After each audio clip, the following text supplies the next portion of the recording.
Autoline Daily is brought to you by Bosch. The number of clean diesel models in North America will double by 2014. Bosch Clean Diesel. Good, clean, fun.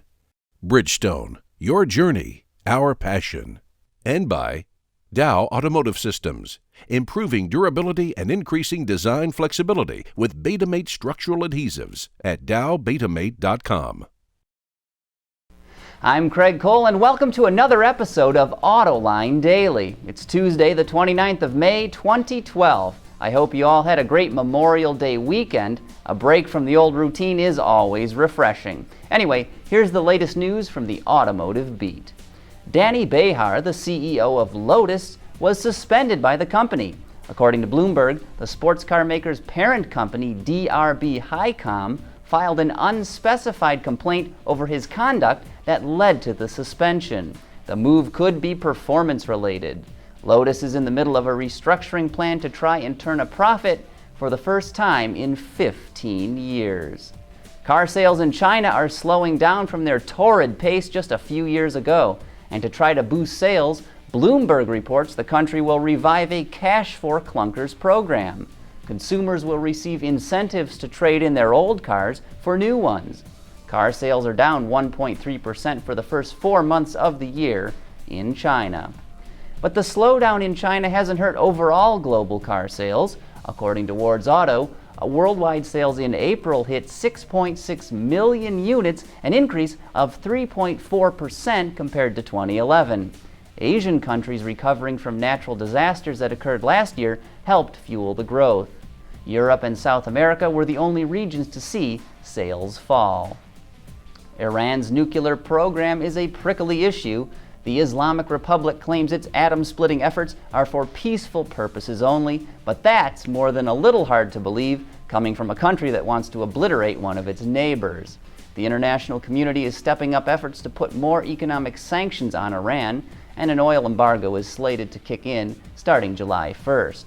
Automakers have been under pressure to stop doing business in the Persian Gulf nation, and Fiat and its subsidiaries are pulling out of the country. They're immediately halting all sales in Iran, which they claim are, and I quote, totally immaterial.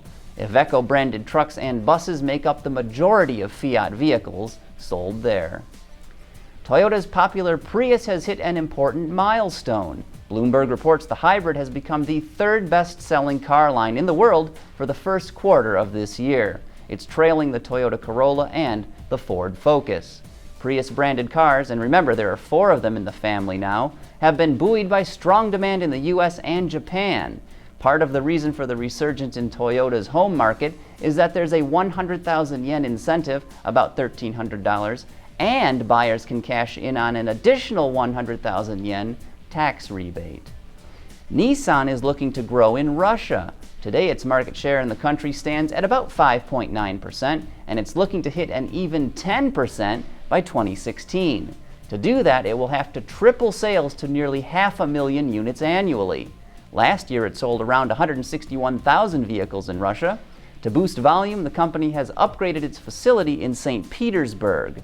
The plant will be able to assemble 5 different models at the same time, including the Qashqai, Tiana, X-Trail, and Murano. The newly revived Datsun brand is part of Nissan's growth strategy in Russia as well. Coming up next, a look at the exterior styling cues of the new Dodge Dart, and we'll be back right after this.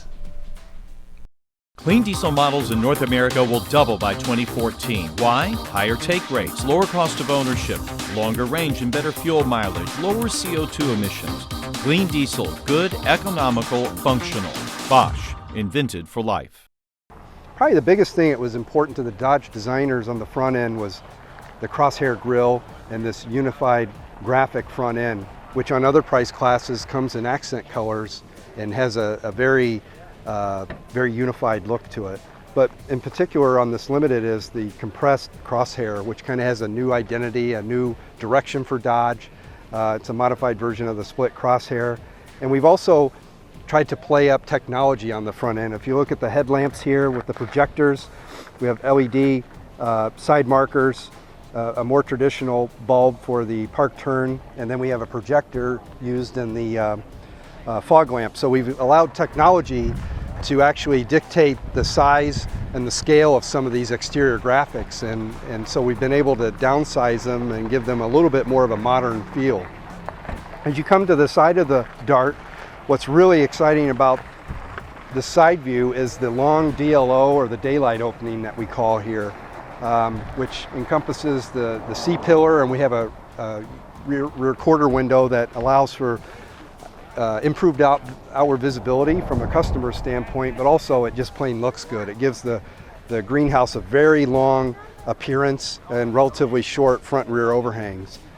As you come around to the rear of the Dodge Dart, and this is where it got really exciting to work on, from the standpoint that there's a lot of Dodge heritage here, not only from the past but also from the present. From the past, you have this flying buttress here on the C-pillar, which is a Dodge trait. That's something that we own, only we can do. It's actually something that was from the second generation Dodge Charger.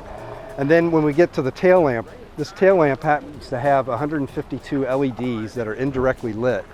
And any of you familiar with the current Dodge Charger has the same tail lamp graphic that is illuminated, and you can see in a nighttime condition from almost a mile away, you can recognize a Dodge Charger. Well, we thought, wow, that's such a great design cue. It's very modern, it's from the present.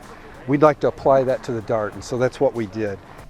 It's been a long time since Chrysler's had a competitive small car. And front to back, top to bottom, inside and out, the Dart looks like it's going to give the segment leaders a run for their money. Hey, before I go, I want to remind you that you can get Autoline Daily emailed directly to you every day, along with reminders of our other shows. Just go to our website, autoline.tv, and scroll down the left-hand column to where it says Daily Email to sign up. Once again, I'm Craig Cole. Thanks for watching, and I'll see you next time.